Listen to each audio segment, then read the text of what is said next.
ಜನಶ್ರೀ ವಾಹಿನಿಯ ಸಮಸ್ತ ವೀಕ್ಷಕರಿಗೆ ಮುದ್ರಾ ಪ್ರಾಣಾಯಾಮ ಕಾರ್ಯಕ್ರಮಕ್ಕೆ ಸ್ವಾಗತ. ಈ ದಿನ ಒಬ್ರು ತಮ್ಮ ಅನಿಸಿಕೆಗಳನ್ನು ಹಂಚಿಕೊಂತ ಇದ್ದಾರೆ, ಅದನ್ನ ಮೊದಲು ನೋಡೋಣ. Hello hello. ನಮಸ್ತೆ ಮೇಡಮ್, ಮುದ್ರಾ ಪ್ರಾಣಾಯಾಮ ಮಂಜುನಾಥ್ ಮಾತಾಡೋದು. ತಮ್ಮ ಹೆಸರು? ನಂದು ಕೂಡ ನಮಸ್ಕಾರ. ನನ್ನ ಹೆಸರು ಶೋಭಾ ಅಂತ ಸರ್. ಶೋಭಾ, ಎಲ್ಲಿಂದ ಮಾತಾಡ್ತಿದ್ದೀರಾ?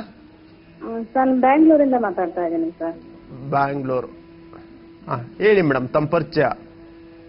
ಸರ್, ನಾನು ಬ್ಯಾಂಗ್ಳೂರಲ್ಲಿ ಮೈಸೂರು ರೋಡ್ ಕಸ್ತೂರಿಬಾ ನಗರಲ್ಲಿ ಒಂದು ಯೋಗ ಶಾಲೆನ ಓಂ ಯೋಗ ಶಾಲೆ ಕೇಂದ್ರ ಅಂತ ಒಂದು ಓಪನ್ ಮಾಡಿದ್ದೀನಿ. ಓಂ ಯೋಗ ಕೇಂದ್ರ ಓಂ ಯೋಗ ಕೇಂದ್ರ ಅಂತ ಹೇಳಿ ಓಪನ್ ಮಾಡಿದ್ದೀನಿ ಸರ್. ಅದರಲ್ಲಿ ನಾನು ಯೋಗ ಶಿಕ್ಷಕಿಯಾಗಿ ಕೆಲಸ ಮಾಡ್ತಾ ಇದ್ದೀನಿ. ನೀವು ಒಬ್ರು ಯೋಗ ಶಿಕ್ಷಕಿಯಾಗಿ ನಮ್ಮ ಕಾರ್ಯಕ್ರಮದಿಂದ ಏನ್ ಲಾಭ ಆಗಿದೆ ಅಂತ ತಿಳಿಸ್ತೀರಾ? ಸರ್, ನಾನು ಯೋಗ ಶಿಕ್ಷಕಿಯಾಗಿ ಕೇವಲ ಯೋಗ ಮತ್ತೆ ಪ್ರಾಣಾಯಾಮ ಅಷ್ಟೇ ಮಾಡಿಸ್ತಾ ಇದ್ದೆ. ಆದ್ರೆ ನಿಮ್ಮ ಯೋಗಕ್ಕೆ ಇದರಿಂದ ನೋಡಿದಾಗ ನನಗೆ ಮುದ್ರಾ ಪ್ರಾಣಾಯಾಮದಿಂದ ನನಗೆ ಏನ್ ಅನಿಸಿಕೆ ಆಯ್ತು ಅಂತ ಅಂದ್ರೆ, ಕೇವಲ ಯೋಗ ಪ್ರಾಣಾಯಾಮದಿಂದ ಅಷ್ಟೇ ಅಲ್ಲ, ಮುದ್ರೆಗಳಿಂದ ಆಕ್ಯುಪ್ರೆಷರ್ ಚಿಕಿತ್ಸೆ ಹಾಗೂ ಮುದ್ರೆಗಳ ಜೊತೆ ಪ್ರಾಣಾಯಾಮವನ್ನು ಹೇಗೆ ಮಾಡಬೇಕು ಅನ್ನೋದನ್ನ ನೀವು ತುಂಬಾ ಸುಲಲಿತವಾಗಿ ಹೇಳಿಕೊಟ್ಟಿದ್ದೀರಾ. ಕರೆಯನ್ನ ಮಾಡ್ದ ನಿಮಗೆ ಧನ್ಯವಾದಗಳು. ಆತ್ಮೀಯ ವೀಕ್ಷಕರೇ, ಬೆಂಗಳೂರಿನಿಂದ ಕರೆಯನ್ನು ಮಾಡಿದಂತಹ ಸಾಕಷ್ಟು ಜನರಲ್ಲಿ ದೇಹ ತೂಕವನ್ನ ಯಾವ ರೀತಿ ಔಷಧಿ ರಹಿತವಾಗಿ ನಿಯಂತ್ರಣಕ್ಕೆ ತರಬಹುದು ಅನ್ನೋದನ್ನ ಸಾಕಷ್ಟು ಜನ ಕೇಳ್ತಾ ಇದ್ದಾರೆ.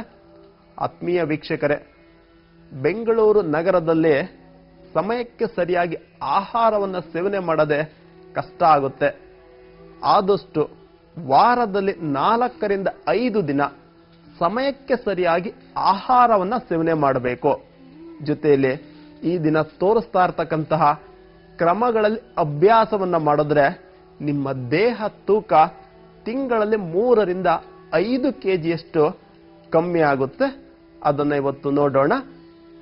ಇದನ್ನ ಸೂರ್ಯ ಮುದ್ರೆ ಅಂತ ಕರೀತಾರೆ.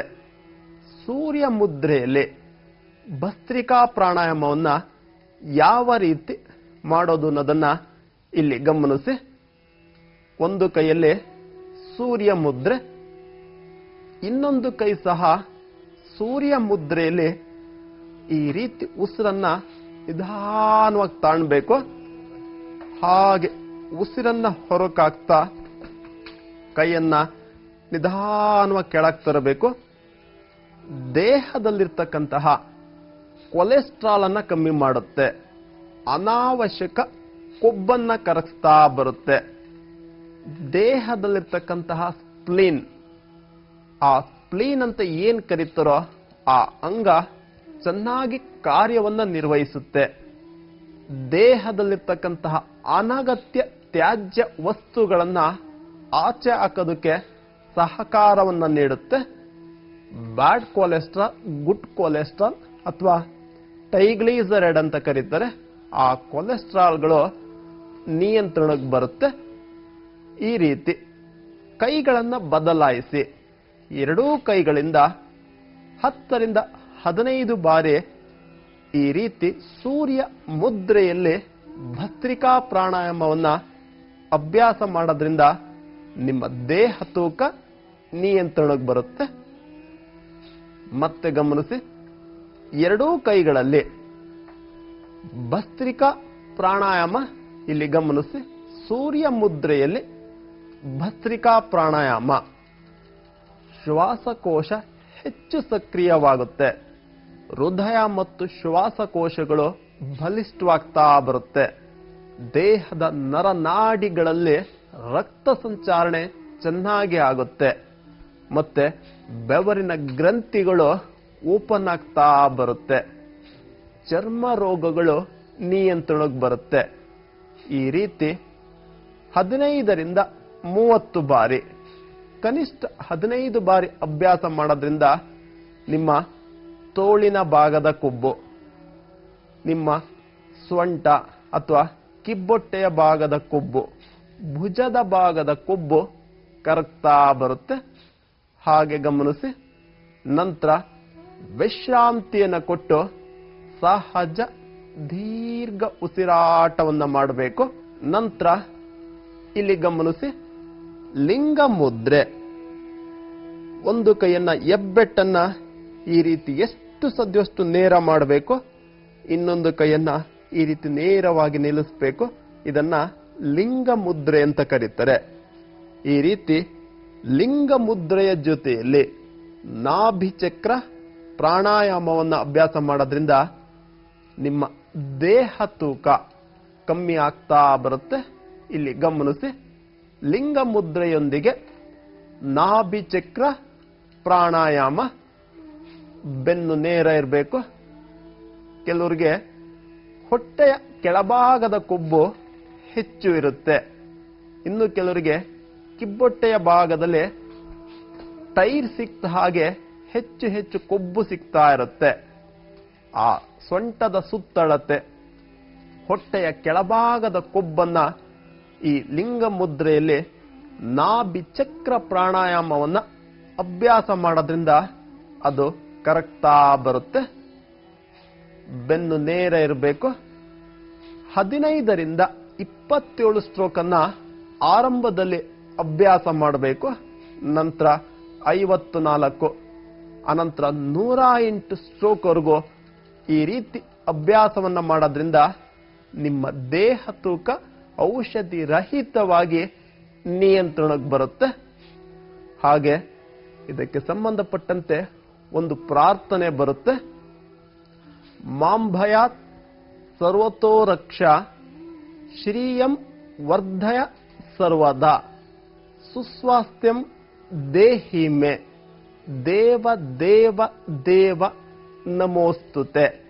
ಈ ಪ್ರಾರ್ಥನೆಯನ್ನ ಕೇವಲ 9 ಬಾರಿ ಅಭ್ಯಾಸಕ್ಕೆ ಮುಂಚೆ ಹೇಳೋದ್ರಿಂದ ನಿಮ್ಮ ದೇಹದಲ್ಲಿ ರೋಗ ನಿರೋಧಕ ಶಕ್ತಿ ಹೆಚ್ಚಾಗುತ್ತೆ. ಮತ್ತೊಮ್ಮೆ ಗಮನಿಸಿ, ಮಾಂಭಯಾತ್ ಸರ್ವತೋ ರಕ್ಷ ಶ್ರೀಯಂ ವರ್ಧಯ ಸರ್ವದಾ ಸುಸ್ವಾಸ್ಥ್ಯಂ ದೇಹಿ ಮೇ ದೇವ ದೇವ ದೇವ ನಮೋಸ್ತುತೆ. ಯಾರು ದೇಹ ತೂಕವನ್ನ ಕಮ್ಮಿ ಮಾಡಬೇಕು ಅಂತಾರೋ ಈ ಪ್ರಾರ್ಥನೆಯನ್ನು ಹೇಳಿ ನಂತರ ಈ ರೀತಿ ಅಭ್ಯಾಸ ಮಾಡಿದ್ರೆ ನಿಮ್ಮ ದೇಹ ತೂಕ ನಿಯಂತ್ರಣಕ್ಕೆ ಬರುತ್ತೆ. ಇದಕ್ಕೆ ಸಂಬಂಧಪಟ್ಟಂತೆ ಹೆಚ್ಚಿನ ಮಾಹಿತಿಯನ್ನು ಪಡೆಯೋಣ. ಅದಕ್ಕೆ ಮುಂಚೆ ಒಂದು ಚಿಕ್ಕ ವಿರಾಮ.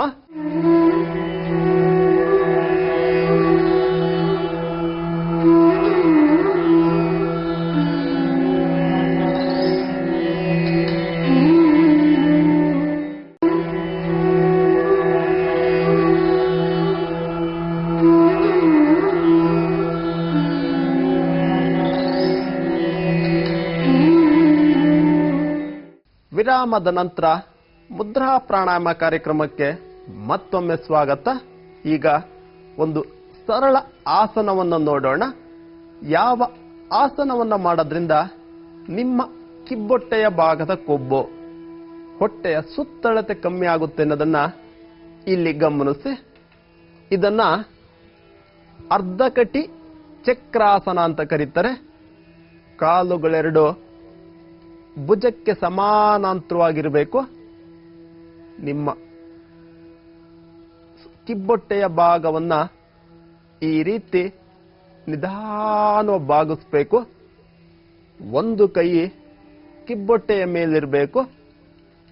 ಇನ್ನೊಂದು ಕೈಯನ್ನ ನಿಮ್ಮ ಶಕ್ತಾನುಸಾರ ಚೆನ್ನಾಗಿ ಸ್ಟ್ರೆಚ್ ಮಾಡಬೇಕು. ನಿಮ್ಮ ಮಂಡಿ, ಮೊಣಕೈ ನೇರ ಇರಬೇಕು. 1 ರಿಂದ 3 ಬಾರಿ ಸಹಜ ದೀರ್ಘ ಉಸಿರಾಟವನ್ನು ಮಾಡಬೇಕು. ನಂತರ ನಿಧಾನ ಮೇಲೆ ಬರಬೇಕು.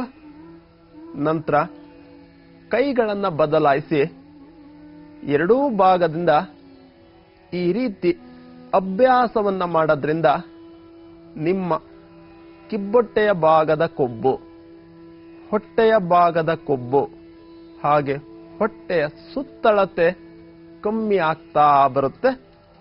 ಆತ್ಮೀಯ ವೀಕ್ಷಕರೇ, ಇದನ್ನ ಒತ್ತಡ ಕೊಟ್ಟು ಅಭ್ಯಾಸವನ್ನ ಮಾಡಬಾರದು. ನಿಮ್ಮ ಶಕ್ತಾನುಸಾರ ನಿಧಾನವಾಗಿ ಸಹಜವಾಗಿ ಅಭ್ಯಾಸವನ್ನ ಮಾಡೋದ್ರಿಂದ ನಿಮ್ಮ ದೇಹ ತೂಕ ಬೇಗ ನಿಯಂತ್ರಣಕ್ಕೆ ಬರುತ್ತೆ. ನಂತರ ನಿಧಾನ ಮೇಲೆ ಬರ್ತಾ ಎರಡೂ ಕೈಗಳನ್ನ ಕೆಳಗಿಳಿಸಿ ಈ ರೀತಿ ವಿಶ್ರಾಂತಿಯನ್ನ ಕೊಡಬೇಕು. ಮತ್ತೊಂದು ಆಸನ ಬರುತ್ತೆ, ಹಾಗೆ ಗಮನಿಸಿ. ನಿಮ್ಮ ಎಡಗಾಲನ್ನ ಈ ರೀತಿ ಮುಂದೆ ಇಟ್ಟಿರಬೇಕು. ಎರಡೂ ಕೈಗಳು ಮಂಡಿ ಮೇಲೆ ಈ ರೀತಿ ಇರಬೇಕು. ನಿಮ್ಮ ವೃಷ್ಟವನ್ನ ನಿಧಾನ ಸ್ಟ್ರೆಚ್ ಮಾಡಬೇಕು. ಯಾರಿಗೆ ತೊಡೆಯ ಭಾಗದಲ್ಲಿ ಕೊಬ್ಬು ಜಾಸ್ತಿ ಇರುತ್ತೋ, ವೃಷ್ಟದ ಭಾಗದ ಕೊಬ್ಬು ಜಾಸ್ತಿ ಇರುತ್ತೋ, ಬೆನ್ನಿನ ಕೆಳಭಾಗದಲ್ಲಿ ಕೊಬ್ಬಿರುತ್ತೋ ಅವ್ರಿಗೆ ಹೆಚ್ಚು ಲಾಭವನ್ನ ಕೊಡುತ್ತೆ. ಆ ನಿಮ್ಮ ವೃಷ್ಟ ತೊಡೆಯ ಭಾಗದ ಕೊಬ್ಬು ಕರಗ್ತಾ ಬರುತ್ತೆ. ಸೂರ್ಯ ಮುದ್ರೆಯಲ್ಲಿ ಭಸ್ತ್ರಿಕಾ ಪ್ರಾಣಾಯಾಮದ ನಂತರ ಈ ರೀತಿ ಅಭ್ಯಾಸ ಮಾಡಿದ್ರೆ ಹೆಚ್ಚು ಲಾಭ ಆಗುತ್ತೆ. ನಂತರ ಕಾಲುಗಳನ್ನ ನೋಡಿ ಈ ರೀತಿ ನಿಧಾನ ಸಹಜ ಸ್ಥಿತಿಗೆ ತರಬೇಕು. ನಂತರ ನಿಧಾನವಾಗಿ ಕಾಲುಗಳನ್ನ ಬದಲಾಯಿಸಬೇಕು. ನಿಮ್ಮ ಮಂಡಿಯನ್ನ ನಿಮ್ಮ ಶಕ್ತಾನುಸಾರ ಈ ರೀತಿ ಸ್ಟ್ರೆಚ್ ಮಾಡಬೇಕು. ನಂತರ ಸಹಜ ದೀರ್ಘ ಉಸಿರಾಟ. ಈ ರೀತಿ ಅಭ್ಯಾಸ ಮಾಡಿದ್ರೆ ನಿಮ್ಮ ವೃಷ್ಟ ತೊಡೆಯ ಭಾಗದ ಕೊಬ್ಬು ಕರಗ್ತಾ ಬರುತ್ತೆ. ನಂತರ ನಿಧಾನವಾಗಿ ಸಹಜ ಸ್ಥಿತಿಗೆ ಬರ್ತಾ ವಿಶ್ರಾಂತಿಯನ್ನ ಕೊಡಬೇಕು.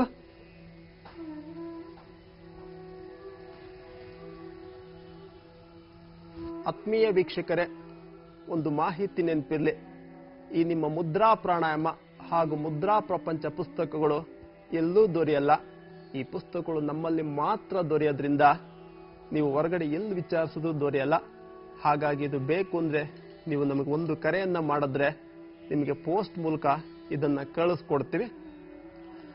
ನಮ್ಮ ಕಾರ್ಯಕ್ರಮವನ್ನ ನೀವು ವೀಕ್ಷಣೆ ಮಾಡಲು ಬೆಳಿಗ್ಗೆ ಹೊತ್ತು ಕರೆಂಟ್ ಸಮಸ್ಯೆ ಇರುತ್ತೆ. ಯೂಟ್ಯೂಬ್ ಅಲ್ಲಿ ಇದನ್ನ ನೀವು ವೀಕ್ಷಣೆಯನ್ನ ಮಾಡಬಹುದು. ಯೂಟ್ಯೂಬ್ ಅಲ್ಲಿ ಎಲ್ಲ ಮಾಹಿತಿ, ಎಲ್ಲ ಎಪಿಸೋಡ್ಗಳು ನಿಮಗೆ ದೊರೆಯುತ್ತೆ. ನಾಳಿನ ಸಂಚಿಕೆಯಲ್ಲಿ ಮತ್ತೊಂದು ವಿಶೇಷ ಮಾಹಿತಿಯೊಂದಿಗೆ ಭೇಟಿ ಮಾಡೋಣ. ನಿಮ್ಮೆಲ್ಲರಿಗೂ ಬೆಳಗಿನ ವಂದನೆಗಳು.